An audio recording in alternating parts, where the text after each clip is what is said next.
Today we kick off our Writer's Shock triple feature with John Carpenter's 1994 mind-altering road trip through fact, fiction, and the blurred and gory lines in between. Doors to interdimensional worlds are opening, Lovecraftian creatures are creeping, and Sam Neill is trading carnosaurs for Cthulhu as we meet an army of cosmic monsters hell-bent on rewriting our reality in John Carpenter's In the Mouth of Madness. You're listening to How I Met Your Monster, a podcast that explores the introductions to your favorite movie monsters. My name's Zach. I'm Danny. And I'm Casey. And together we dive into the world of horror to find out how filmmakers have introduced us to our favorite monsters time and time again. This is How I Met Your Monster. Boss, you opened it. We came. I met him 15 years ago. I was told there was nothing left. Explorers in further regions of experience. Demons to some, angels to others. Call you Meatloaf!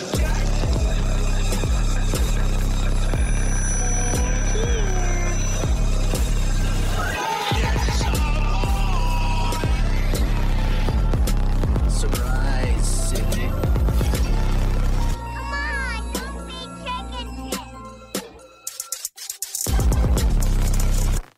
Welcome to How I Met Your Monster, the show where we discuss the introductions to your favorite movie monsters. Today we are kicking off a brand new triple feature called Writer's Shock. Don't you mean Writer's Block? No, Danny, I mean Writer's Shock because our next three movies will all deal with authors and their books. I love it. Or just the authors, or just the books, or Authors being shocked. Authors being shocked in absolute terror. Mm-hmm. Just like utter horror. What if we just had like horror. If you're like, we just like revealed like Stephen King like held hostage somewhere with like a fucking like security camera footage of like some guy in a mask just like tasing him. Is that not what you guys are doing? Oh shit. Way to give it up. Yeah. Maybe I just have M. Night Shyamalan's new movie Trap on the brain. That looks exciting. I'm excited to see that. I'm excited too. But today we are kicking off this Writer's Shock triple feature with a movie that was requested by one of our longtime listeners, Zane. So we are very excited to get into this. It is John Carpenter's In the Mouth of Madness. Yeah. So consider this episode an autographed copy episode for Zane. That's right. Yes. But not a physical copy because we do. What would that even be? You'll have to rent it on Amazon. Sorry. Yeah. No, Zane, thank you very much for requesting this movie. I absolutely love this movie. And Casey and Danny, this was your first time watching this, wasn't it? Yeah. What did you... I almost say it's the first time reading it. Ooh, good one. What'd you think? I enjoyed it. Yeah. It's a lot of movie. Yeah. Like there's a lot. But it's short. Like, you don't get a lot of... Not... Okay. I think this will make sense. It reminded me in a sense of, in the way the movie The Shining is just kind of chaotic from the get. This movie is chaotic from the get. Like even the music is very kind of jarring and disorienting. Like even in like small ways where you're not becoming mad, you kind of just feel mad. Uh-huh.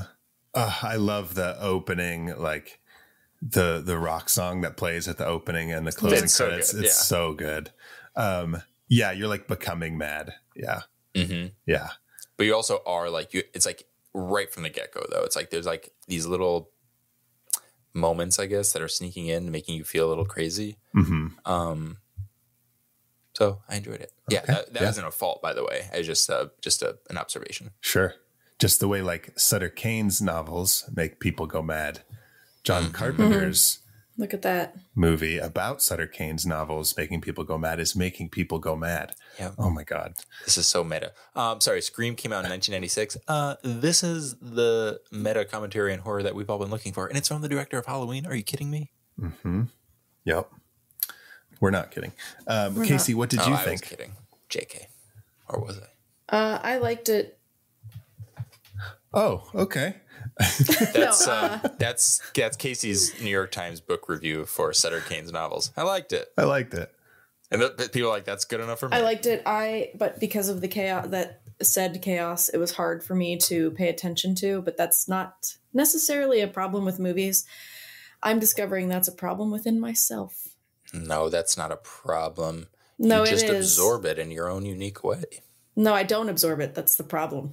You just deflect it in your own Yes, unique I way. do. Yeah. I can't absorb. My attention span is not great. You should be happy, though, because if you did absorb, we might think that you were part of the society from the film Society. Ew. Yeah, that'd be cool, though. Yeah. Wait, you'd want to be one of the... Casey doesn't want to absorb movies, but she does want to absorb flesh in a flesh sex party. They're rich. I could use the money. That's fair. Yeah. Whatever. They're having a good time. They're having a better time than I am. We all went from like 0 to 60 being completely repulsed by society to being like, if they offered us a little money, we're like, let's go. Well, Let's throw some ass on this face. I'll turn that guy inside out. Yeah. yeah. We all just sell out in 0.2 seconds. No, I liked this movie. It was, no fat, an hour and a half. Mm-hmm. Yeah. And there wasn't any part that was boring. Oh, no. It's just, yeah. So, Yeah, it definitely moves, and it definitely keeps you like guessing throughout the whole thing. Like, okay. And I think I remember enjoying it more on the second watch. I think I would Just like it more because you already know what's going on and you can enjoy it a little bit more, but fully absorb. But yeah, the movie does kind of present a lot of, ideas and questions, and they're not necessarily answered. So they kind of just leave you. And I mean that in a good way. It's sort of like, yeah, I don't mind movies like that because that is sort of, we were talking about this before we started recording about how this is very much like a very on the nose nod to H.P. Lovecraft. Like even the title, in the Mouth of Madness is a direct tie to At the Mountain of Madness, which is literally about characters kind of confronting cosmic horror and essentially losing their mind as a result. Okay.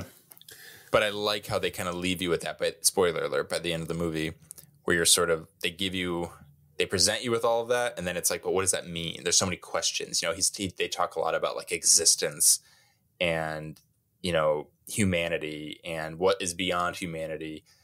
And they don't really explain it, but they tell you that that's what the horror is. It's the unknown. That's what Lovecraft is all about. It was like presenting something that is an indescribable horror. And that's what's scary about it. That's why people lose their minds, because it's like we can't fathom anything outside of our existence. Yeah. So to do that in 90 minutes as a creature feature is pretty bold of John Carpenter. And I think he did it in a really fun, very early 90s way. So yeah, I enjoyed it. There's that great line that Stiles says in the car when they're driving, and she's like, he's talking about reality. And she's like, well, the sane and the insane could easily switch places if the insane became the majority. 100%. Then that would be the reality. Because then what does it even mean? What is it by definition to be insane? Yeah. That is the norm. They even like later when he's like, they're like doing flashes of, and it might be him like watching the movie. I'm not sure, but like they show a clip of him saying like knocking on the dresser and being like, this is reality. And then it cuts to a clip of him in the bar talking to that Towns guy being like, this is not reality. And it's like, oh man, it's just, yeah, exactly. He's just like presenting it. It's very on the nose. It's like, no, this is what I'm trying to say. Like now I'm going to leave you with that. Now go digest the movie because it's a lot and ponder. But aren't they discovering that H.P. Lovecraft was like a shitty person? Yes. They've kind of had that. Wasn't it the 20s? I think everybody was shitty. Yeah. Lovecraft was a big name in that, in terms of like, do we really like this guy? But it's kind of been coming to light, and maybe it came to light before that, I don't know, but just other authors, especially, like Casey, like of that time and prior, and even after, where it's like, oh, these are kind of really awful people. Yeah. And it's that whole conversation of separating the art from the artist. And yeah, it's very muddy. Yeah. I don't know enough about, I've read maybe a couple stories from Lovecraft. So I've never been like this diehard fan, but I think it's more of just his influence is so big on the genre that it's hard to ignore, even if you don't like the guy. So it's a little tricky. Yeah, of course. Yeah. What things wouldn't exist without him? Exactly. Yeah. Well, just like not just him, but like if you do that whole like not separating the art from the artist, like how like you said, how much stuff would not exist if every shitty person that put out amazing art was like just we just wrote him off. Yeah, I don't know. Although I will say, Guillermo del Toro is clearly very inspired by. Oh no! He's a saint. He's the patron saint of horror, and he's clearly like very inspired by Lovecraft. I even think he was going to do that movie at the Mountain of Madness. I don't know what's going on with that, but I mean, you look at like the monsters and just his creature designs, especially in Hellboy. Yeah. And just the whole concept of like these cosmic beings. So I think, I mean, do we want to vote now that Guillermo del Toro is replacing Lovecraft as the original Lovecraft and founder of cosmic horror? Say aye. Aye. Yeah. Aye. Guillermo del Lovecraft. Yeah. He's lovely. He's crafty. Isn't he though? He's Guillermo-y. Yeah, he's Guillermo-y. He's a Toros. Okay. All right. Well, are you guys ready to journey to Hobbs End and find Sutter Cane? I'm not going to lie, Zach. I don't think we have a choice because in the time that I've been sitting here, I noticed that I'm just now in Hobbs End. Like in the blink of an eye. Yeah. I closed my eyes for a second and now I'm here. So yeah, I think we're here whether we like it or not. Dude, that's creepy. Dude, this whole movie from start to finish is Sutter Cane's novel. Yeah. The whole fucking thing. So like he's writing, it's like you guys have seen Adaptation where he's basically writing the movie and you're watching his process of writing the movie, but his process is the movie that he wrote. Yeah. Yeah. It's pretty cool. All right. We're in Hobbs End. Let's go.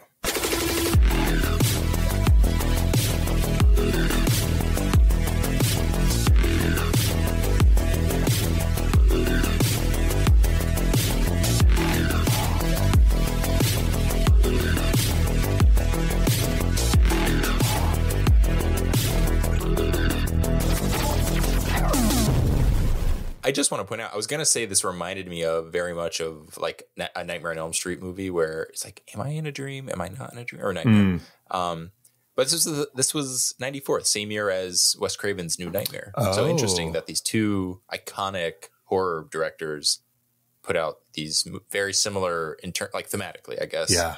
And like storytelling wise. Yeah. Like reality breaking into like fiction, breaking into reality and all that stuff. Yeah. Yeah. Very fun. What if New Nightmare starring the amazing and incredible and friend of us, Heather Langenkamp. Yeah. Yeah. But with that being said, I think it is time for the How I Met Your Monster conspiracy theory of the week. Out of the gate, right off the bat? What? Hit it! You're telling me that NASA is going to kill the President of the United States with an earthquake? Not exactly the kind of thing a Secret Service agent can like just throw himself on top of. The whole Vietnam War was fought over a bit. Howard Hughes lost to Aristotle Onassis. The third issue this year, conspiracy theory. So you know how like in the 70s there was like Spielberg, Lucas, Scorsese, De Palma, Coppola, all those people, and they all knew each other. They were all what do they call them? Not the Brat Pack. That was the that's John Hughes kids. Brat Pack popped in my head too, but I know that's not right. It's I keep getting movie brats, but that seems so weird. Yeah, to call a bunch of adult men brats.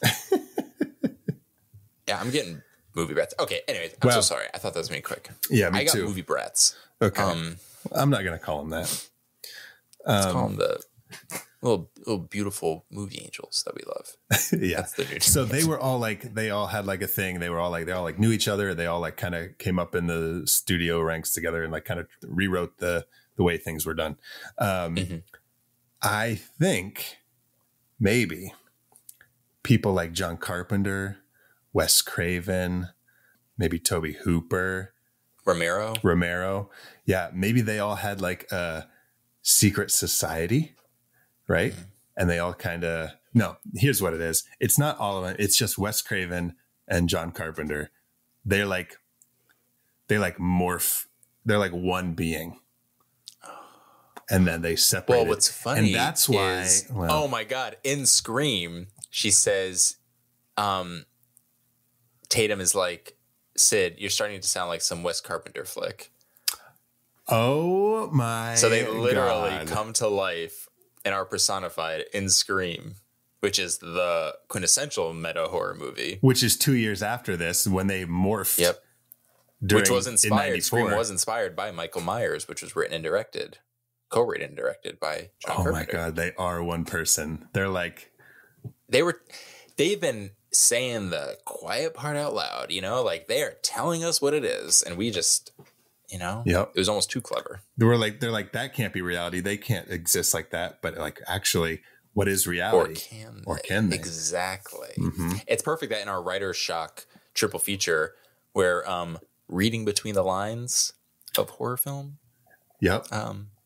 That's why you come to How I Met Your Monster, because we not only meet the monsters, we break conspiracy theories apart, and we figure out, we just discovered a new human. Mm-hmm. Not only a new human, we discover the fact that people can morph together into one being. We knew that from society. We did know that from society. We've now confirmed it. So if Wes Carpenter is the mutant being of these two, then who is John Craven? Oh, maybe. Oh, is John Craven not Craven the Hunter in the Spider-Man universe? What? I don't know. I don't know him. Have we done any reveals yet? Nope. Have we not done a reveal? This is the reveal of like a lifetime. We've discovered a new science that we did not know existed. All right. Okay. You're right though, Casey. Let's forget, you know what? Scientific discoveries aside, who are we? The scientific explorers in H.P. Lovecraft's At the Mountain of Madness? No. We're a trio of podcasts I was talking about in the mouth of madness, and we're about to meet some monsters. That's right. 18 monsters to be exact. Yes. 19, sorry. We have 19 reveals. Okay, so I'm going to go ahead and read the synopsis for In the Mouth of Madness. An insurance investigator begins discovering that the impact a horror writer's books have on his fans is more than inspirational. What do you think? Does that sum it up? Is that pretty good? Yeah. If this book doesn't scare you to death, you're already dead. Ooh, is that the tagline? That's what it says on the Hobbs Landing book cover. Oh, nice. Yeah. Hobbs End. Wait, Hobbs. Yeah. What's it called?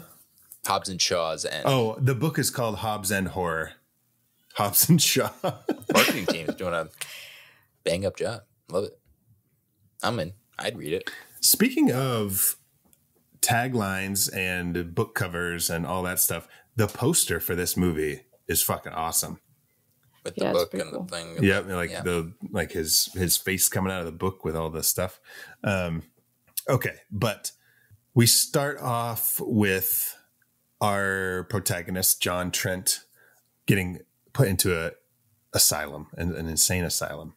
And this is where we get our first reveal. When he's in his cell, we see a shadowy figure appear out of nowhere in his cell. And then we get like flashes of like different kinds of monsters and stuff. And there's like that creepy hand that knocks on the window. It just like comes out of nowhere. Mm-hmm. Which the hand also makes an appearance later in the movie. So what is that? Yeah, at this point we have zero context. We don't know what's going on. He's just in this thing. We're getting flashes of monsters. Things are in his room. So we feel like he's clearly supposed to have lost his mind. So we kind of feel kind of equally disoriented at this point. Yeah. And the movie's just getting started. Yeah. And they're blasting the Carpenters over the radio, and he's like, "Oh, John Carpenter." Yes.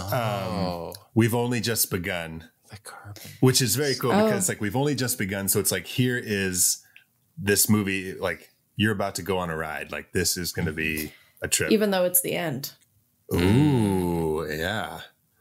And then it's funny because it is the Carpenters, and he even says like, "Oh, not the Carpenters." Like that's a funny little nod. And then we get this isn't a reveal; it's just an exciting little cameo.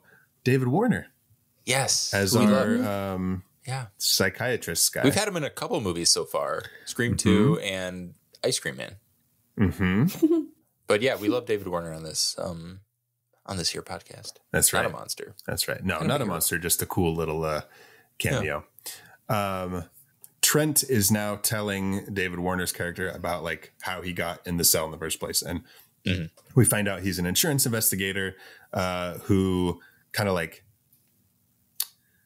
not cracks down. What's the fucking word I'm talking about? He like finds people who are committing insurance fraud. Yeah. What is the word? He busts them. He's a buster. He's a fraud buster. He's a ball buster. My balls. You break my fucking Why you balls. breaking my balls? Who am I here? A ball breaker? Who am I here? Insurance fraud committer? Do I commit insurance fraud? It's hot in here. Somebody give me a sweater. Or a sweater. Somebody give me a cigarette is what I meant to say. Give me a fucking flannel, okay? Someone give me a cardigan. You're breaking my balls here. There are so many cigarettes in this movie. There is a lot of fucking cigarettes in this movie. Oh my gosh.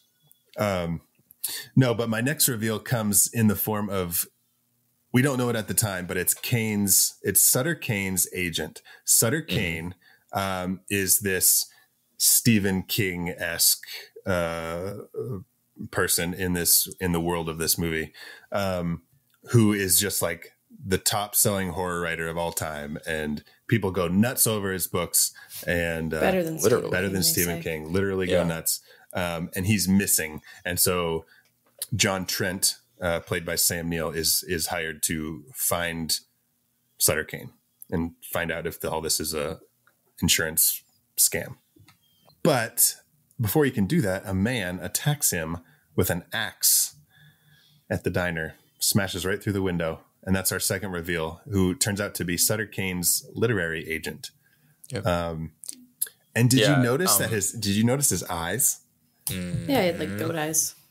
That's what we get little hints at, because he thinks, it's so funny. I wrote his name. I'm just going to say Sam Neill. Sam Neill's character, Trent, he thinks that this is like a ruse by the publishers to kind of promote the book. Right.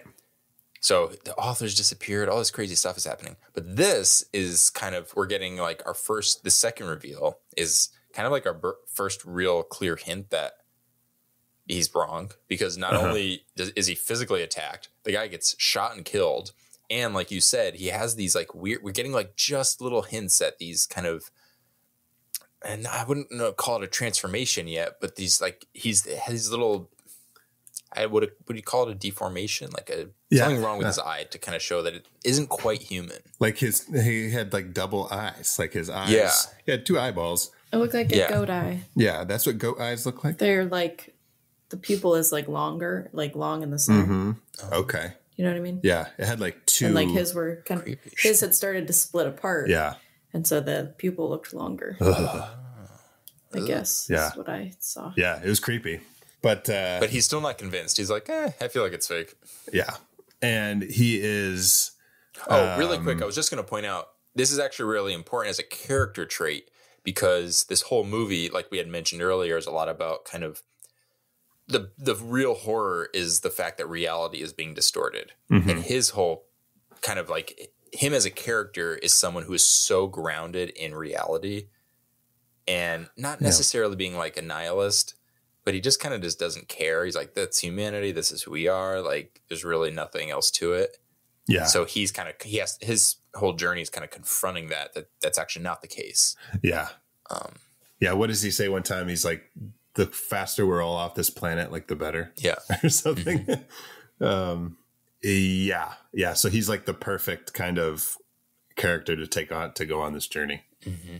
So they have suggested to him that he read Sutter Cane's books, because he doesn't care about the horror. Well, let's be clear. Charlton Heston tells him to read Sutter Cane's books. Charlton Heston, yes. Charlton Heston fucking held a rifle to his head and was like... Whose character admittedly never read the books himself. Yes, yeah. That wasn't even in the script. Charlton Heston's like, I didn't read the books. He thought he was talking about the script. He's like, I didn't read it. Yeah. I'm too busy polishing my fucking AK-47. Is Charlton Heston dead? I think he's dead. I think so.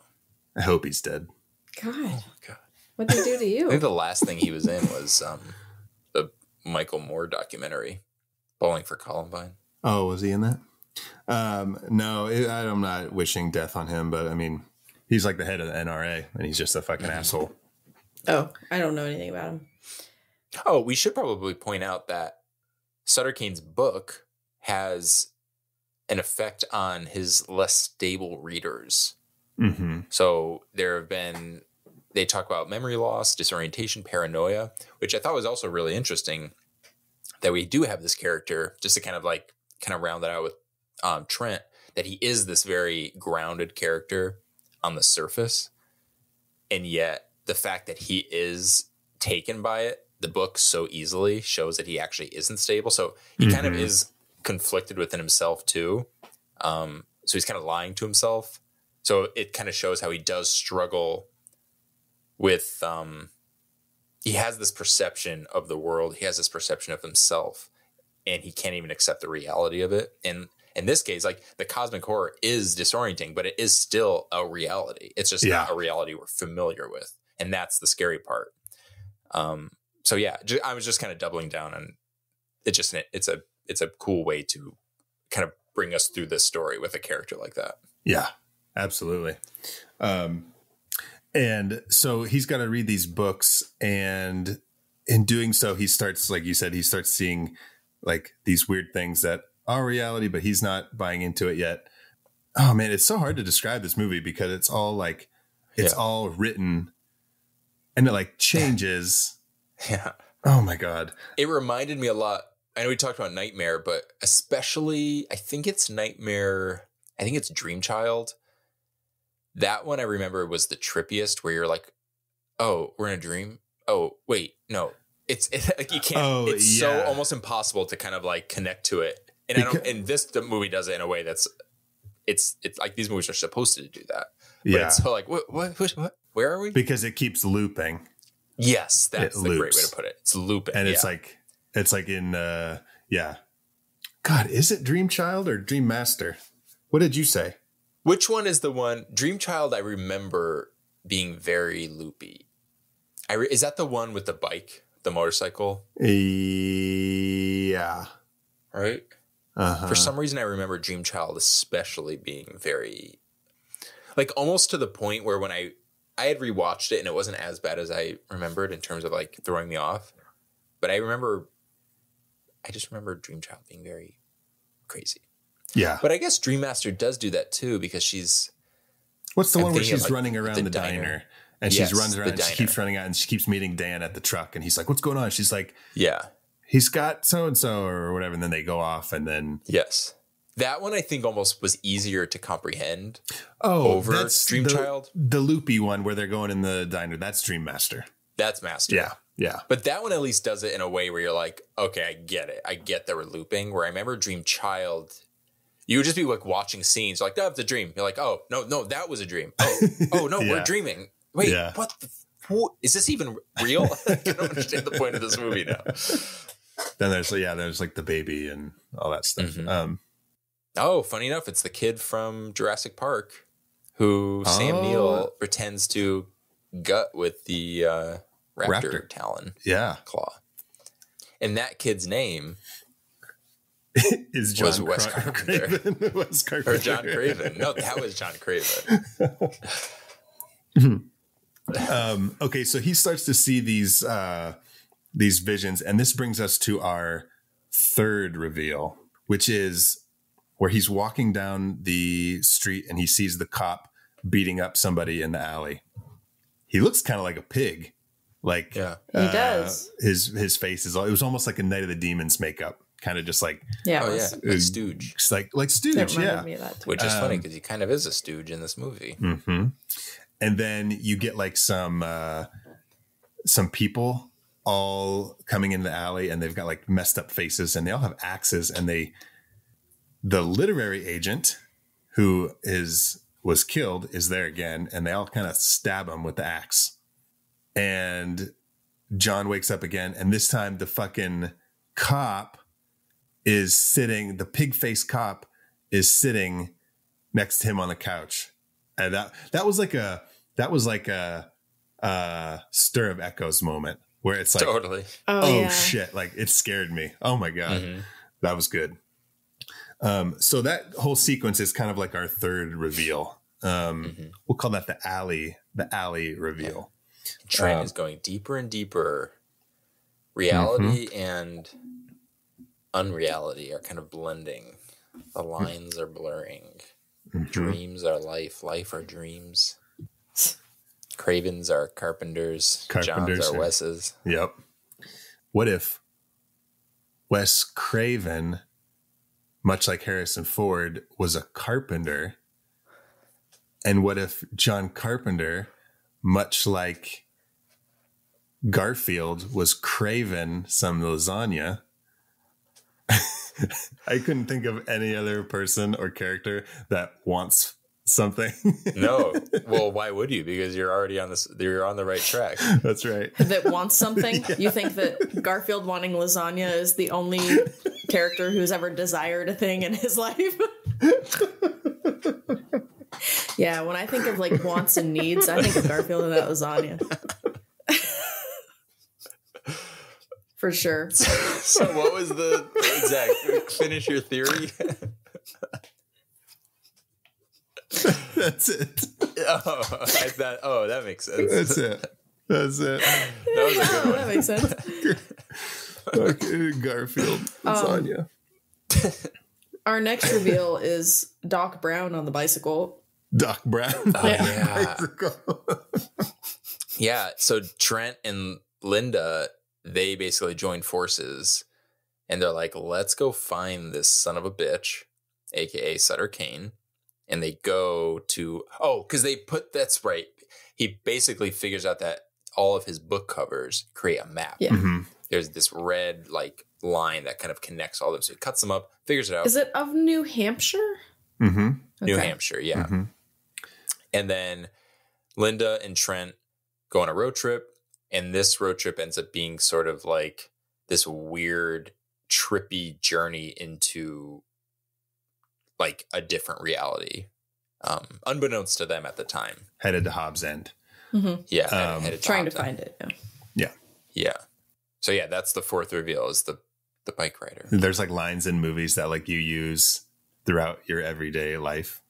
Most anything from Dumb and Dumber. Yeah. One that has recently in the past like couple of years has come into existence in my life is when he says, "You never throw chips at a driver." No, you know what mine is? It's just so funny. It's not at this part, but there's a part where Sam Neill is talking about he says, "Fuck that," and he sounds like really like I don't know. He sounds like an SNL character. He sounds like fucking Kristen Wiig doing an SNL sketch. Fuck that. Well, his New Zealand accent sneaks in every now and then. He slips in and out for sure. I think that's like when they're in the room and she's wanting him to stay and he's like, no, like, fuck, I'm out of here. Fuck that. Fuck that. Fuck that. He's such a man. Sam Neill's career is just all over the place. Like, I love it. He's so good and he's had a very successful career, but like he does horror movies, he does drama movies, he does, action movies. It's really cool. This is a public plea for everyone listening. If you haven't already seen Hunt for the Wilder People. Oh, I've seen it. Well, don't stop what you're doing. Listen to this episode first and then go watch it. Yeah, that's really good. Taika Waititi. Yep. Mm-hmm. I love Taika Waititi. That's really good. Mm-hmm. I think that was like his first one that like put him on the map, I think. Totally. Then they were like, what should he do next? 2 Thor movies. Yeah. But that one really, really launched him, I think. Mm-hmm. Oh, never mind. He is very sexy. Yes. He's very sexy. Yeah. I was trying not to bring that up. Oh, how can you not when you talk about him? Even I know he's sexy. Hell yeah. But okay, yeah, so they're on this weird road trip and they see Doc Brown on a bike. See, it's funny you say Scott. It's funny you say Doc Brown because I always thought he looked, I don't know if you've ever seen the movie Curtains. Mm-mm. Oh yeah. I've actually never seen it, but I know exactly what you're talking about. There is this one scene with this person wearing a mask with this big long white hair and there's like ice skating at the person and it's really fucking creepy. And every time I see this, I think of Curtains. Well, I haven't seen it, but I have seen Back to the Future. Okay. And it's like, oh man. So like you see the old guy riding the bike. First you see like a teenager riding the bike. And then he goes the other way and he's the old man. And then he gets hit by the car and he's the old man laying on the ground, but he's talking like the kid. Mm-hmm. And he says, I can't get out. He won't let me out. Mm-hmm. Oh my God. That fucking talk about claustrophobia. That like makes me want to just scream because the kid is in there, but Sutter Cane is writing him and he just like is stuck. But maybe that's Marty McFly. Maybe that's Doc Brown and Marty McFly is stuck in him. Ew. Hey, he's not of age yet. Chill out. He can drive. He might Marty be 18. McFly, he was in high school. Oh, that's true. So he could, he's probably like 16 because he could drive the truck. Well, first of all, I'm going to throw a wrench into this. I did not think it was Doc Brown. I thought it was Pearl from the movie X. Oh. I literally, like, the first thing my brain went to was Pearl. Okay. That's good. Interesting. So, I like our. And what's funny is Christopher Lloyd played Pearl in the movie, so it all connects. Yeah. He also played Maxine. Yeah. Yeah. Are you guys excited to see Christopher Lloyd in the new movie Maxine coming July 5th? I can't wait. He looks amazing.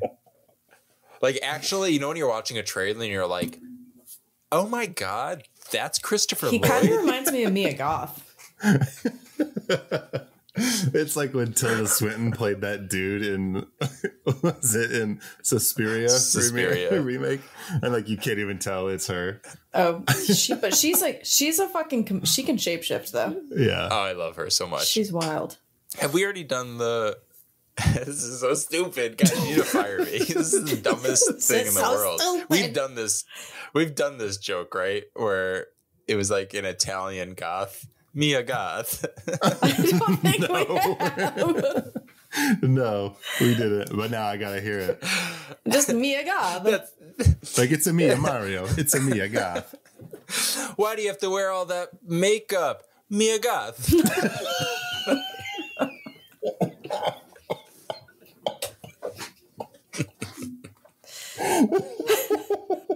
Mia Goth is going, that's not even her name. She was just going through a phase the day that she was, she had joined the union, the writers Actors union, Guild? the SAG. Yeah.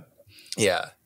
And then they were figuring out the name. They were like, what's your name? And then as they were asking her and they were going to write it down, someone else asked her, like, why do you wear all that makeup? She said, Mia Goth. And they wrote it down and then it was just. But she's not Italian. She was. She's such a good actress. She actually, yeah, she was. She's not only such a good actress that you'd never know she was Italian. She's such a good actress that she committed to not being Italian anymore. But now that name haunts her. Okay. Oh my God. Okay. So the more you know. I'm glad we could be so educational and informative on this podcast. Yeah. Yes. So what we've come to learn is that the man kid on the bike is actually Christopher Lloyd with an Italian Mia Goth trapped inside. Yeah. Okay. And he is 18. Good. So after Styles hits this man kid with her car, Trent is just like, okay, drive again. I'm going to go to sleep. Mm-hmm. Wouldn't you like not? Wouldn't you be like, I'm going to take over because you just hit a person? Yeah. Well, it's in the book. Yeah. Oh, that's true. He's probably like, statistically speaking, she's probably not going to hit someone again. We have a better shot of not hitting someone if she keeps driving. That's funny. Okay, so Styles gets back in the car and she's driving and she starts seeing like these visions, like the road like disappears. And then she's on like this bridge that seems really long. And there's like all this like white light outside. And she's like, what the fuck's happening? And then all of a sudden she's in Hobbs End. She comes off the other end of the bridge, stops the car, looks behind her, and the bridge is really short. And it's like the middle of the day or the morning, I guess. Freaky. And Trent wakes up and he's like, oh, I must have slept all the way through the night. And she's like, in her head, you can see she's like, it just was night like a second ago. He's like, you were out for maybe 15 seconds. Yeah. But they find Hobbs End, or it finds them, one of the two. It's like deserted. There's like, it's like all there, but like there's nobody around except like some kids that he doesn't see, but she sees, and all this stuff. And they go into this hotel, the Pickman Inn, ran by Mrs. Pickman, who we'll meet in a minute. Happy Gilmore's grandmother. That's right. Store customer, general store customer in Big Top Pee-wee. Yep. Gets mad at Pee-wee because like, is Zach having a stroke? You're like, store customer, store. It's like, what?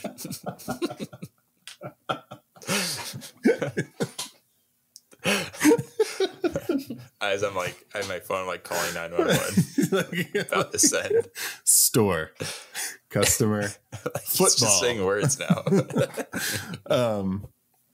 But like Styles starts to describe everything that she's seeing because she's read it before. She's like, oh, this is just like in the book and this. And she's like, oh, there's supposed to be like creatures and stuff in this greenhouse, but it's empty.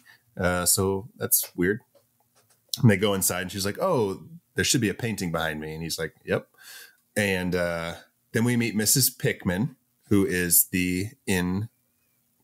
Is that what you call him? An innkeeper? A concierge? A concierge. No, I like innkeeper. That's hot. Yeah. Yeah.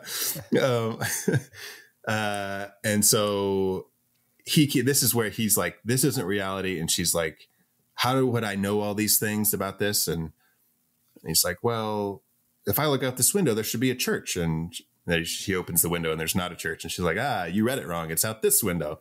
And then there is. So they see the church and they go to it. And all of a sudden, when they're at this church, like this mob of trucks and townspeople start storming the church. And she's like, we got to get out of here because they have guns. And he's like, how the fuck do you know? She's like, I fucking read it, dude. So they run away. And I just am very proud of the movie adaptation being so true to the book.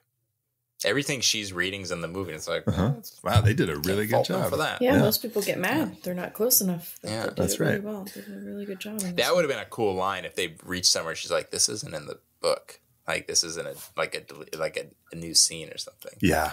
Oh, yeah. But hey, we're not here to rewrite history. We're just here to talk about it. Well, later we find out that like Styles was written out of the book. Mm-hmm. Or at least that's what he says when he goes back and he talks to Charlton Heston's character. And he's like, you keep telling me about this Styles person that I sent with you, and I don't know who you're talking about. He's like, she must have been written out. He's like, she was a troublemaker. We're going to write her out of the book. Yeah. She's like solving too much. Wouldn't it be cool if like Sutter Cane was like going back through and editing his book and like he like crossed her out and like she was there, but like she just like split in half. I would have loved something to have seen stuff like that. That would have been cool. That would have been really fun. That also would have maybe explained, because there's a lot. We've talked about this time and time again so far, but like there's a lot to digest in this movie. Mm-hmm. So if you had like little visual cues like that, it could have been a neat way to kind of explain without explaining. Yeah. But this is where we meet the man himself, Sutter Cane. Mm-hmm. The townspeople are storming the church looking for the one guy's looking for his son, and the doors open up and his son is there. And then the doors keep opening up. And then one time they open up and it's Sutter Cane, and he is, he's menacing. Mm-hmm. And Sutter Cane played by Jürgen Prochnow? No, it's Prochlater. Oh. All right. Stupid. Sorry. It's not as. I read it too. I read it too soon. Garfield wants lasagna. They're on a roll today. Hey, thanks. But yeah, Sutter Cane. This is our first introduction to Sutter Cane, and this is our 5th reveal. I love how in my breakdown of reveals, we have like the biggest reveal of the movie is the main antagonist, only to be undercut by like the lamest. I just have like girl with zits. Yep. Like awesome. Sutter Cane is revealed. Little girl with zits. But yeah, not much happens really in this scene with Sutter Cane. We'll get to him more a little bit later, but he does send out some Dobermans to attack the townspeople. They're kind of like the devil dog, right? Like you always see them like kind of with. Is that kind of like a pit bull thing where like people are like, oh, they're so mean, and then you're like, oh, they're so nice. Yeah, it's like, well, there's a Rottweiler in The Omen. Mm-hmm. Dobermans, Dobermans in Disney's Oliver and Company. Oh yeah. So yeah, they're real just like. Why should I worry, man? High threat. Why should I worry? Yeah. Why should I worry? I always wanted to string sausages around my neck because of that movie. Right? It's a good thing you're gay. I mean, yeah. Mission accomplished. Yep. I have a hard time doing that if you were straight. A really hard time. Yeah, I never did get to string any sausages around my neck. Sad. I always felt there was something missing Lasagna, in my life. Lasagna. Yeah, I went the lasagna route. Swings lasagna around his neck. Ew. Like a scarf made out of lasagna. Lasagna scarf. I just pictured him like really long, like lasagna noodles with everything tucked inside of it, and then you go like this, and everything just flies out of it. If we have any listeners who are really good with, who are artistes of the meaty, saucy pasta variety, can you draw Zach wearing a lasagna? What does that have to do with somebody making lasagna? We need an artist that can draw, not an artist that can make lasagna. I've had enough of distorted reality from this movie. I need pure realism through. I need to know you understand all of it. Yeah, I need to be honest, I need probably a relative of Mia Goth, her Italian ancestor, to make probably lasagna. A lasagna chef, yeah, who's also an artist to make this happen. Mm-hmm. Okay. Zach loves horror movies and pasta. I do. Oh my god. Me too, though. Lasagna, pasta. Me too. Yeah. Mm-hmm. Okay. So our 6th reveal is the little girl with the zits. And she says, like, I see. Is that right after they run away from the church? Yeah, it's right after. That like happens there. They see her outside of the church. Okay. So that's our 6th reveal, because we start to see that the townspeople are now like being infected by this monster stuff that Sutter Cane is writing about. Mm-hmm. I thought it was interesting that John Carpenter didn't write this script, but his next movie would be Village of the Damned. So he's clearly into when you take that, and then I guess you even consider like young Michael Myers. He has a thing for like creepy kids. So you could see him really kind of like testing the waters with this one. Yeah. And then obviously going all the way with his follow-up. Mm-hmm. Yeah. Village of the Damned. I remember that one. Oh yeah. I never finished my story. Mrs. Pickman, played by Mrs. Gilmore, Frances Bay. She's in Big Top Pee-wee, and she wants to get the doily, the fucking stuff for her doily, the pattern, the fabric for her doily. Mm-hmm. And Pee-wee wants a cheese sandwich and a pickle, and he can't wait for them, and he gets whatever. So the shop owner's like, sorry, ladies. I guess you'll just have to wait. You remember, no one is as important in this community as Pee-wee Herman. All you other shoppers will just have to play second fiddle to Pee-wee. I guess that's just the way things are around here. My whole purpose in life is to serve Pee-wee Herman, and everything else comes second. There's your sandwich. Is there anything else I can do for you, Pee-wee? Well, I would like a pickle if it's not too much trouble. No trouble at all, Pee-wee. Sorry, Otis. Sorry, Deke. Game's over. Pee Wee Herman wants a pickle. Anyways, so next we see Mrs. Pickman back at the hotel, and we see as an audience that she is a monster because it is revealed that she has her husband like fucking handcuffed to her leg, and she's like kicking him. He's butt ass naked. He's butt ass naked. Yep. And her eyes are all like tired, like she's been up all night, just like fucking pegging him. Yeah. With her, later we'll find out that she's got some tentacles. Oh yeah. Mm-hmm. Yep. Poor guy.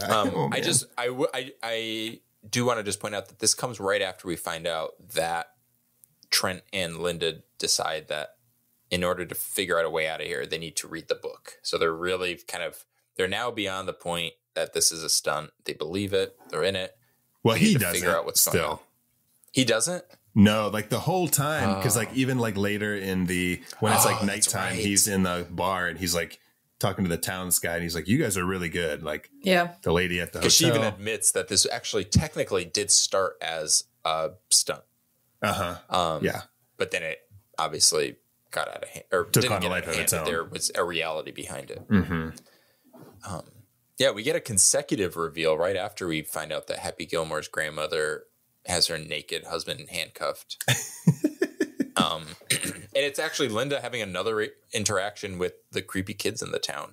Mm-hmm. And she realizes like they're straight up monsters. Yeah.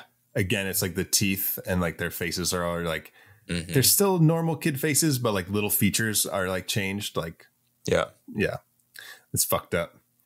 And so Linda is she like broke away from Trent and she's like on her own little journey. She's went back to the church and it's like the little plaque on the church says like, all who enter this unholy place will be damned forever or whatever, something like that. So she goes in and she meets Sutter Cane in his little writer's nook, you could call it.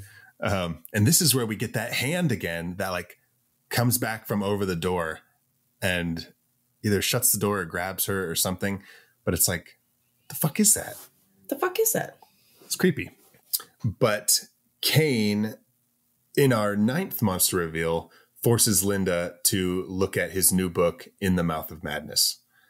And it like gets real bright and she starts seeing like all these flashes of different monsters and things that have happened and all this stuff. And so he also mentions that he's being told what to write. So Sutter Cane is kind of like the vessel. He's just kind of like this, basically being used as like a puppet to like author what is happening in this story. But then later he says that he's like God. Yeah, maybe that's the thing speaking through him. Oh, could be. Maybe like to humanity, he is a god. Yeah. Because really you find out, spoiler alert, but like these are these cosmic creatures that are entering our world, our reality. Through his writing. Yeah, they're not really anything godlike. They're just another being. Like they're an entity that we just can't comprehend. Right. You know? Right. We have like certain rules and they just kind of like the fact that they can manipulate our reality is just like another form of like, what? Like, yeah. I don't get it. So like, that's where the horror comes from, but they are at the end of the day, just like from some different plane of existence. But yeah, like you said, it's like the reality that like we know isn't the reality that, it's so trippy. Like up is down or up is up, down is down. Like simple rules, but like that just doesn't apply. It's like speaking a different language, but the language is reality. So, okay. And Trent isn't fluent in it yet, but Sutter Cane is because he has Duolingo. And you can subscribe to Duolingo for $5.99 a month. Duolingo will help you speak a new language before traveling on that big vacation. We just got to plug our advertisers. Well, we could not promote Duolingo, and instead we could promote Fangoria. Oh. Because why speak another language when you can read horror? Another writer who's writing about horror movies. Yeah. So, I mean, if you want, I'll just throw this out there. visit shop.fangoria.com/howimetyourmonster. Grab a subscription. Enter promo code howimetyourmonster. Get 20% off. Help support our show. I just got the new issue. I've got Chucky the doll, Don Mancini, the creator, and Devin Sawa, the star, on the cover. I see 3 of them for the price of 1. On the cover. And you can get that, but also 20% off. Like, and you support us, and you support them, and you're part of like horror history. I don't understand. Yeah. It all pays for itself. It's kind of a no-brainer. It's a no-brainer. Yeah. So where are we at here? We're about to get a big reveal. Maybe the biggest. Yeah. Sutter Cane's Belial. Yeah. Yeah. Sutter Cane is Voldemort. He has a vestigial twin. Coming out of his back. So this reveal is kind of weird to me because it doesn't play a part in the rest of the movie at all. Oh, yeah. Like, it's this huge deal, but like then we kind of forget about it because... Do you mean it? Because he's kind of like presented as like the big bad, this creature, and then you don't really... It's like a setup to... Yeah. Then he's just like a guy. Quote-unquote final battle. Yeah. Yeah. They don't show it again. It could just be like, you know how you were saying he's like a vessel? It could just be like, this is what's controlling him, and then... Yeah. I don't know. I think my reading it was just like them kind of like showing us that. Yeah. Like, what does that mean? I'm You're sure. a vessel? Like, but I agree. It would have been... It does kind of leave you wanting. Yeah. Because that is such a big reveal. And then she gets all sexy with it. She's like shoving her fingers in its mouth and shit. Yeah. Ugh. The monster's like, I didn't see this going this way. I didn't see this coming. Thought she would be repulsed. The little monster's like... She's like, it's like, this is just... Humans are gross. Back at the hotel. Meanwhile, back at the hotel, John Trent sees the monsters in the painting. Cthulhu? Cthulhu. There are 2 of them. Cthulhu. Oh yeah, Cthulhu. Yeah. Or would it just be like deer? Like you don't say deers. Yeah, I think it would just be Cthulhu. Oh, yeah. Cthulhu. Cthulhu. Yeah. No, the plural of Cthulhu is deer. Yeah. But so that's our 11th reveal. Our 12th reveal comes straight after this. He's looking for Mrs. Pickman and he starts hearing noises in the basement. He goes down there and she is in a very like, this is probably the most like John Carpenter-y monster, I think, because it's very like The Thing. And we should mention that K&B did the monster effects for this movie. Beautiful. Greg Nicotero, Robert Kurtzman, and Howard Berger. Yep. And so it's very much like The Thing. It's got like tentacles, and you can kind of see that it's not really. It's very much like a puppet. Like you can like the silhouette of her face is very kind of stiff, but it's very cool. It's very cool. And she's like chopping up her husband. And so Happy Gilmore's grandma, her fingers aren't going to hurt anymore. He's like, well, your tentacles are going to hurt because you just picked. What does he say? I don't remember the line. Your back's going to hurt because you just pulled landscaping duty. Pulled landscaping duty. She's like, my fingers hurt. And I wish John and then Sutter Cane's like, well, your tentacles are going to hurt because you just pulled chopping duty. So when I was a manager for Little Caesars in Orlando, if anybody complained about anything, no matter what it was, my comeback was always, well, now your back's going to hurt because you just pulled landscaping duty. And people were always really confused. I wish when Trent and Linda got to the inn, there was just some lady who just like jumped on the car and was like, get me out of here. That's so funny. And then doesn't like an air conditioner fall on her or something like that?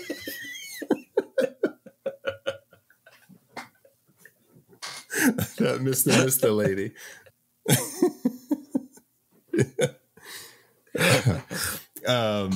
Okay, and then now things are like in full swing. We're just getting monsters left and right.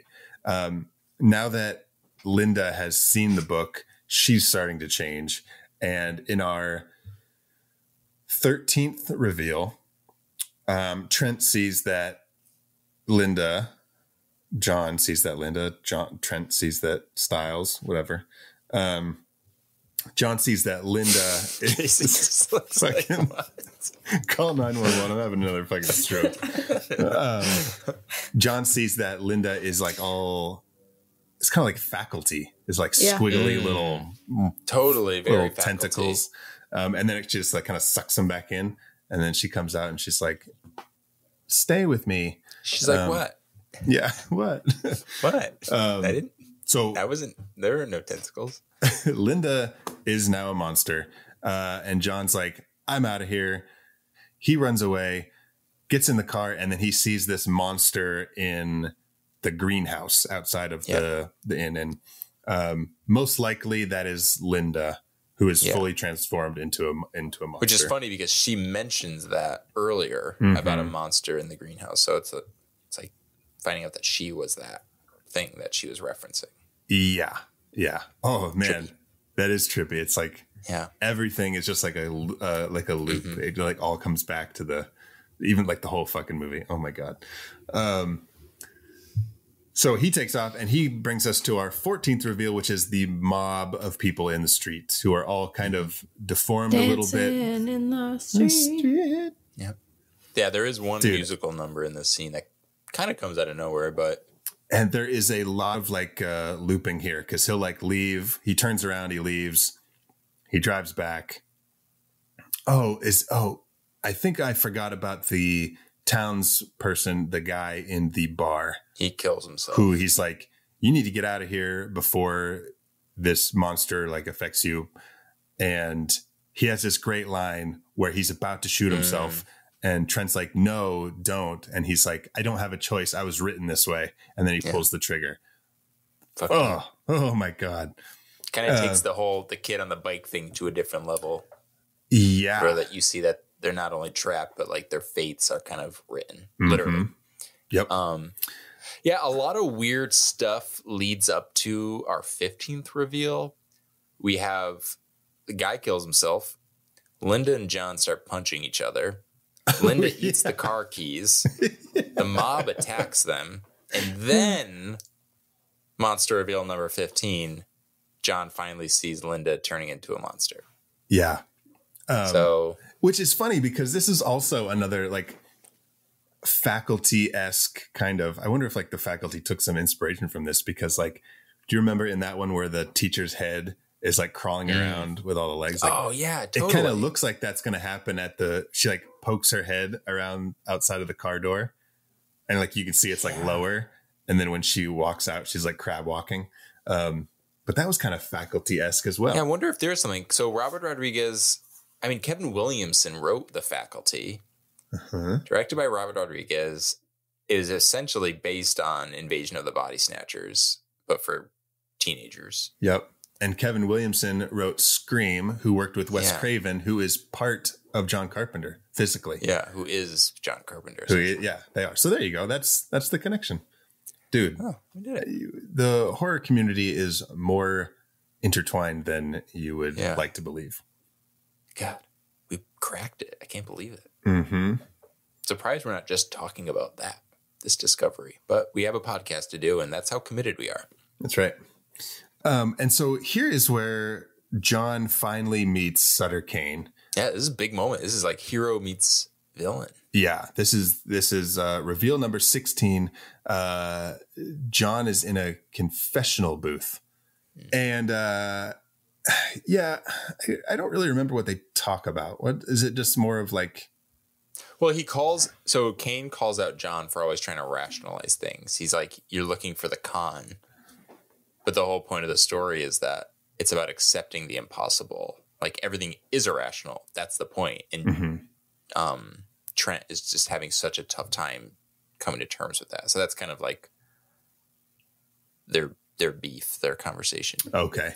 And then he all of a sudden appears in the confessional booth with John and he shows him the book. Yeah. And we get that bright light again with all the flashes of shit going on. That's how I show people whenever I write something new, I just pop up. I'm like, look at this. And I just shove their face in it. And you shine a flashlight behind it. Yeah. It's like, like, isn't that crazy? And so John seeing the book is actually our 17th official reveal. And this brings us to kind of like the climax, I guess, of the movie where they're in Sutter Cane's, his writing nook. And there's that big door that is like breathing and it's all slimy and there's like shit behind it, like about to break through. So I do have a question about the ultimate goal of Sutter Cane and like the ending of this movie. So he's like, I finished the book. Here it is. And he said, basically is like, John, you need to go back to your reality and I need you to publish the book. And he mentions how like, I can't hold these creatures back for much longer. I was a little confused about like what the goal was and where the tension was coming from, because don't these creatures want the book published? So they would want John to carry through with the plan, but also why John? Why not? Why does he need this guy to go through this journey just to publish the book? I don't know. It seemed like we were already getting the book published anyways. Yeah. And it could be, this is kind of like another loop situation where you're like, you had said earlier that like John is such a good character because he's so grounded in reality and he's the one to go on this journey because it is such a struggle for him to break through on this. And that's what makes him a good character. Like the whole thing is written by Sutter Cane. So like Sutter Cane wrote the character of John to be grounded in reality because he's a good character to go on this journey. Do you know what I mean? It wouldn't just be because it's this book. It wouldn't be someone who didn't have something to lose or something to learn. Yeah. So he is the character. It is almost, I don't mean this as a diss, like it's almost a little convoluted and extra to have this character go through all this to do it. But of course he's doing that because you need, for the book, the character to go on the journey in order to make the story happen in the first place. Otherwise you wouldn't have a story because you don't have a character. Exactly. You can't just have like someone go publish it. I was like, well, where was the story? That is cool. Okay. It's kind of like time travel. Yeah. It's like kind of paradoxical. Yeah. But I guess I still am a little curious. I get it. Like we can read it as there is just a threat that is pushing him forward. But it is that idea of the creatures breaking through, trying to thwart him. But I guess they don't thwart him. So maybe it is just like kind of a bullshit threat just to push him, just to make, just to kind of like motivate him to continue on his journey, to run away from these monsters. Well, yeah. To essentially because he like trips, right? Yeah. He like trips and then like he wakes up and he's out on the road. Yeah. So was the idea that they were never actually going to attack him? They were just kind of fueling him to get the fuck out of there because they needed him to go back to his reality and do all this? Yeah. Okay. All right. But at this point, it's so far deep into the movie that every time he tries to just like get rid of the manuscript, he always gets it back. It is all written. So then there's that idea of fate. Do you think there is a way in this story, an alternate take on it, where he could have not gotten the book published? Or do you think no? Because this is the book. It's written. Okay. Because this is the whole thing. Like I mentioned at the beginning of this episode, like from start to finish, it's all the book. There's no way out. He's in. Once he's written. Okay. The whole thing is the book. Okay. He does everything he's supposed to.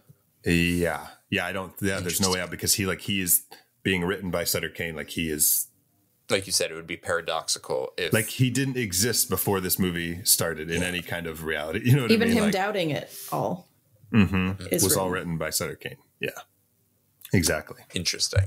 Okay. So the big giant monsters that break through the door and chase him down the tunnel, that's our 18th reveal. Yeah. And then at this point, he's back in reality. Well, he's in quote unquote reality, and things are starting to go to shit, which we've seen at the beginning when there was news reports of like riots and stuff breaking out because people couldn't get copies of Sutter Cane's new book. Now that's happening again in like quote unquote real time. And he's part of it now too. Like he's kind of lost his mind. And so he is our 19th reveal. John Trent is our 19th reveal when he has an axe himself and he kills a guy on the street because of a Sutter Cane book. And this puts him in the insane asylum, which brings us back to the beginning where he's talking to the psychiatrist played by David Warner. And he's like, things are going to shit out there. I'm safer in here. And the psychiatrist is like not agreeing with him, but you can tell he's like, okay, this guy knows what's going on, but I'm not going to say yes or no. And then he leaves. At this point in the movie, he says this thing where he says every species can smell its own extinction. Mm-hmm. And he says the human race will just be a bedtime story for children, a myth, nothing more. So that's very like Lovecraftian. It's like the fear of extinction, the fear of like insignificance, the fear of oblivion. And I thought that was really neat because what we just talked about was the fact that he is a character who has no autonomy. Mm-hmm. It's been taken from him by these things that he doesn't even understand. So it's almost like he is insignificant. But so basically the movie is kind of like, it's like that personified, it's these monsters. It's this journey that he's on where like, maybe it doesn't matter if there are these things that are beyond our comprehension. And it is enough to make you just lose your mind, because what is your mind? It must not matter. If everything's out of our hands, if there are realities that our brains can't even fathom. And that ends up being like the scariest part of this movie. So you're kind of like forced to kind of like you kind of jump in the shoes of the character to be like, well, fuck. Because then by the end of the movie, he's just like sitting there watching the movie that we just watched, like laughing because he's gone completely insane. Yeah. Because he was realizing like, oh my God, all of my fears are true. It doesn't matter. Yeah. Yeah. So something rips the door off of his cell and like opens it up, and he gets out, and things are just like to shit. Like it's like the post-apocalyptic kind of thing. All because the movie came out based on the book. Yeah, because people who didn't read went and watched the movie. Yep. Yeah. Yep. And they start like, it's like an epidemic. You hear the guy on the radio talking. It's mass like hysteria. Mass hysteria across the whole globe. He doesn't say that, but. And epidemic, like people committing like these acts of violence and all this stuff.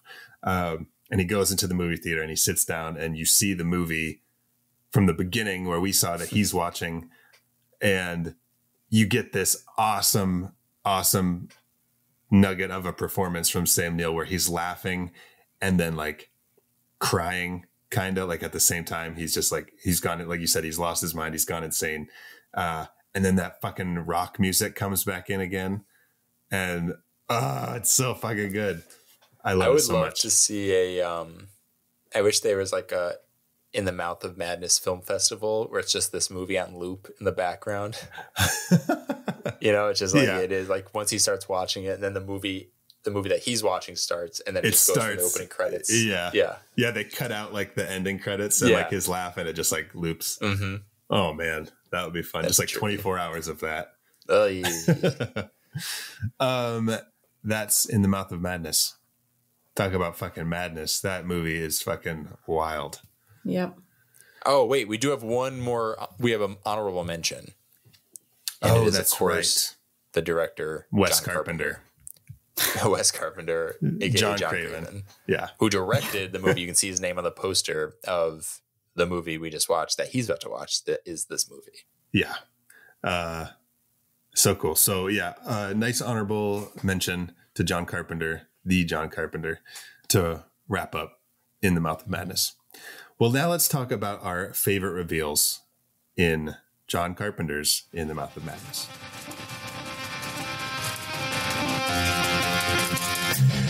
What's going on here? I don't see anything anywhere. That's how they get you. They're under the goddamn ground.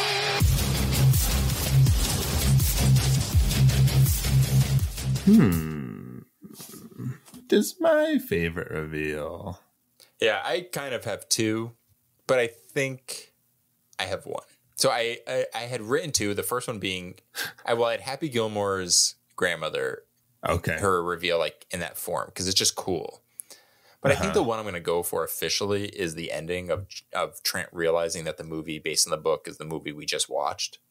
So I feel like that's a pretty it's not really a monster reveal, but yeah, that's not one of our official reveals, Danny. Yeah, no, you're right. I'm just gonna say like that was the craziest part. Yeah, but so I will say that my official reveal, my favorite reveal, was Happy Gilmore's grandmother. Okay, in the basement with the tentacles. The thing. Yeah. As the thing. Okay, yeah. so my favorite reveal is Garfield and his lasagna. Yes. That's Garfield's favorite reveal. Yeah. Yeah. No, my favorite reveal is actually Mrs. Pickman, but it's when she just has her husband chained to her That's ankle. good. Okay. You guys are big Mrs. Pickman fans. It's funny when old people are violent. It's kind of funny.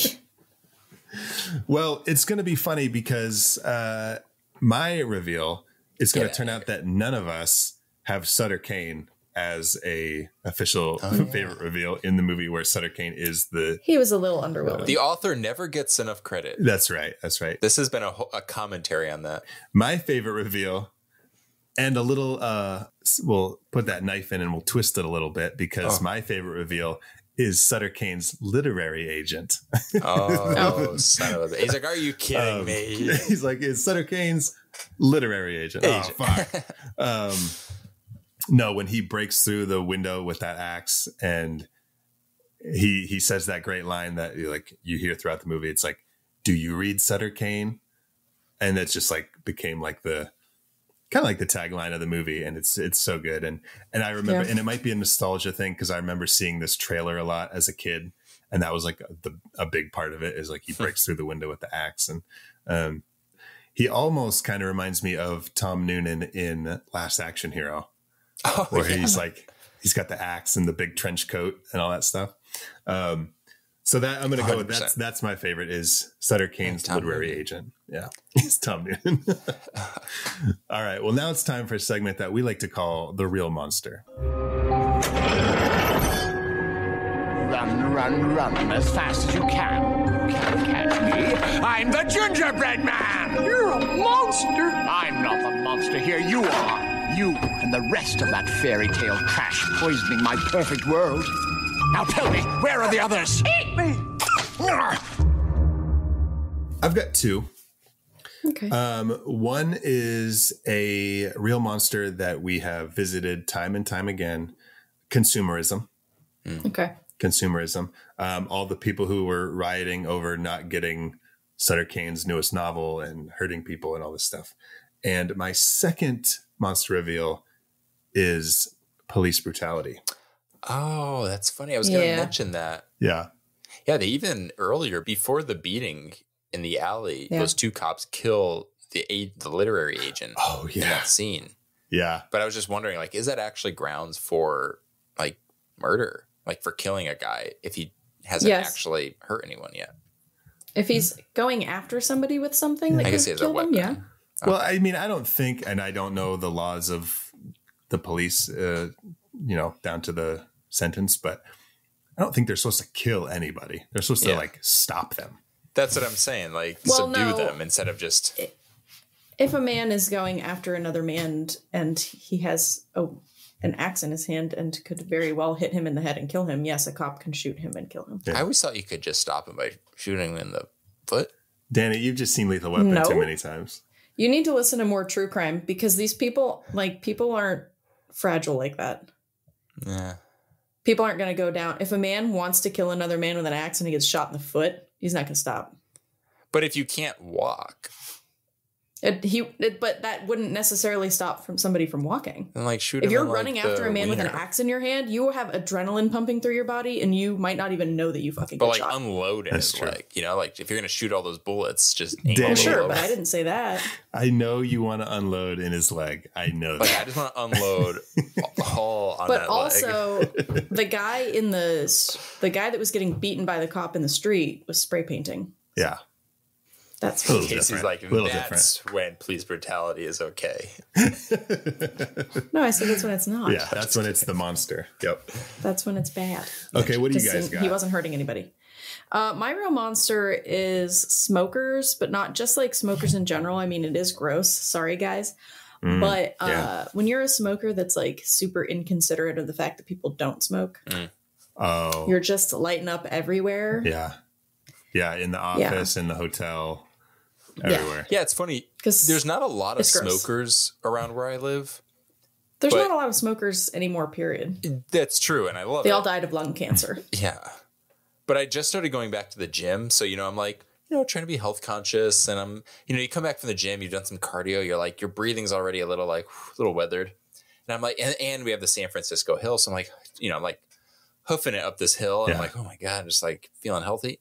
And there's this woman who it also seems weird. It feels weird to see someone my age smoking a cigarette. Like casually, like taking a smoke break. Like you're Gen Z. There's this You're a millennial. This woman who just like sits there on her stoop and just like blows the smoke out.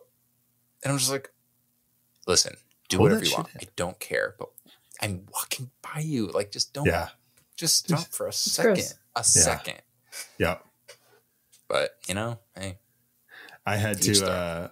Nina's dad had to stay with us for a little while because he had cataract surgery, so he couldn't see. So he had to stay with us for a little bit, and he's like 75 or something, and he needed cigarettes. He's like, hey, I was like going to get food. He's like, hey, can you stop and get me a pack of cigarettes? Here's some money. And I was like, okay. And so like I drove, and he's like, get me these. And he like said whatever. And I like on the way, I like fucking like Googled like, how do you order cigarettes? Like, what do I what do I say? I don't want to sound like, isn't that strange? I've done that too. And then I'm worried, like, what if they think I'm buying them for somebody young? Exactly. That's what I was like. But first of all, I'm not. Second of all, I'm allowed to buy cigarettes. I'm 34. Yeah. Exactly. And I was like, if I order it wrong, he's going to know I don't do this. And he's going to be like, who are you buying these for? All right, kid, you're under arrest. Can I have a box of cigarettes? You mean a pack? Like, can I get a box with those little sticks that you light and they cause cancer? Can I get nicotine? One of those? Yeah. Oh god, I think it's crazy. Good. I used to smoke so many cigarettes when I was younger. I look back at that, I'm like, that's insane. I started smoking cigarettes when I was 13 years old. Damn. Yeah, a lot of my friends did. Yeah. What the fuck? And some of them still do smoke. Yeah. I was a child. Yeah. Just lighting up cigarettes. I never even tried a cigarette. Yeah. I had to take cigarette breaks because I couldn't just be at work all day. I was like, I need a cigarette. Really? Yeah. Oh, yeah. Oh my God. I smoked we did it like we'd be like sneak out at night. We'd like walk around town and like if someone would have a cigarette and we'd like whatever. And then. Man, we used to sit in the smoking section of Eaton Park and my friends would just smoke cigarettes all night. Yeah. I remember that smoking section. I was always like looking at the people who were back there, and I was like, it was you guys. Judging. It's very mysterious. There's just like smoke and like the tops of people's heads. Somebody's got a hat. It's like Curious George's, like the Curious George guy. His hat. They're all these giant yellow hats. Like, wow, the smoking section is so mysterious. What the hell? What are the hats? How are the hats? How do those play into this? For those are green cigarettes. That's silly.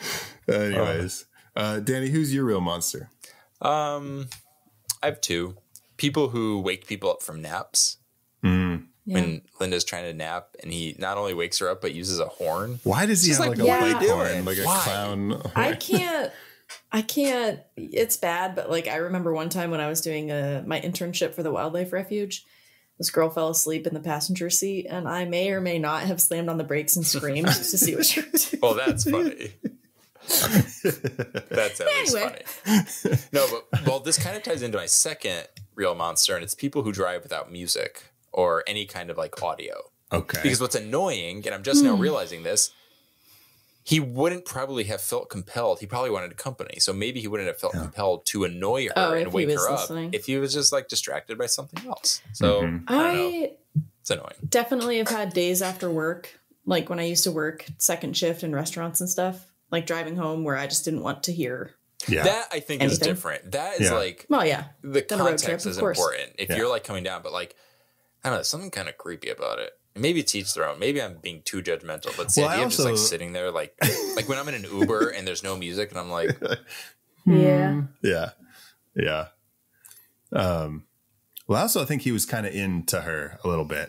He was kind of like, there was like some... You could tell when he took out that bicycle horn and blew it in her face while she was sleeping. Yeah, like he was flirting like he was in seventh grade. I think he wanted to flirt a little bit, Okay. Those are good real monsters. All right. On to our last and newest segment. Would you survive? And here we go. The answer is no. Yeah, because none of us Sutter would. Cane controls us all. Yeah. And there's no way that any of us would survive. Yeah. Yep. He thinks, therefore we are. An interesting movie here, another take on it, would be the journey of trying to, like, what does it look like to break the cycle? You can't. But like, if you were able to maybe like transcend the reality or cross into their reality and then have your hands in like the. But you're not real anyway. Mm-hmm. I know. You only exist because of him. Yeah. Yeah. In this world, like there is no way because Sutter Cane created it all. Yeah. Yeah. Sorry, Danny. Yeah. This is we're all dead. I was thinking of like Page Master logic, but I know. I guess in those ones, the books technically like he enters the it's books. almost like he brings them to life by going into that world, and by leaving they die. So yeah. So we're fucked. Yeah. Anyway. Sorry to say. No, we cannot. All right, guys. That is our first feature in our Writer's Shock triple feature. Again, we want to thank Zane for requesting this movie because it was awesome to talk about. I love this fucking movie. You guys, what's next for us? No, don't shush me. Don't hush me. Don't hush me. Who would say that? Don't hush me. Don't you hush me. Don't hush shush. me. Don't hush me. It's shush. Casey, what's next for us? We are watching Mike Flanagan's 2016 home invasion flick, Hush. Ooh, Hush. I'm very excited about this. Yeah. This is our first Mike Flanagan movie, which is kind of surprising. Yeah. Okay. Until then, make sure to follow us on social media, How I Met Your Monster, Instagram, TikTok, Facebook, X, all of those. You can email us at howimetyourmonsterpodcast@gmail.com if you have any requests, comments, concerns, or you just want to chat about monsters. Where can our listeners find you guys on social media? I am on Instagram at WolfMotherCasey. Awesome. Danny? You can find me on all the socials at my name, Danny Salem, DANNYSALEMME. That's 2 M's like the candy, melt in your butt, not in your hands. Awesome. Do you think Sutter Cane told you to say that? Do you think he wrote you to say that? Well, yes, because I happen to know that he puts, when he introduces himself, he says, Sutter Cane, like the candy canes, which I put in my butt, melt in your mouth, not in your, yeah. I thought he put Reese's Pieces in his butt. Oh. Why Reese's Pieces? I don't know. Oh, that's just the vibe you got from him? Yeah. Oh, you're a Reese's guy. I see. All right. Well, make sure to join us next episode for Hush. And until then, thank you all for listening. Now go meet some monsters.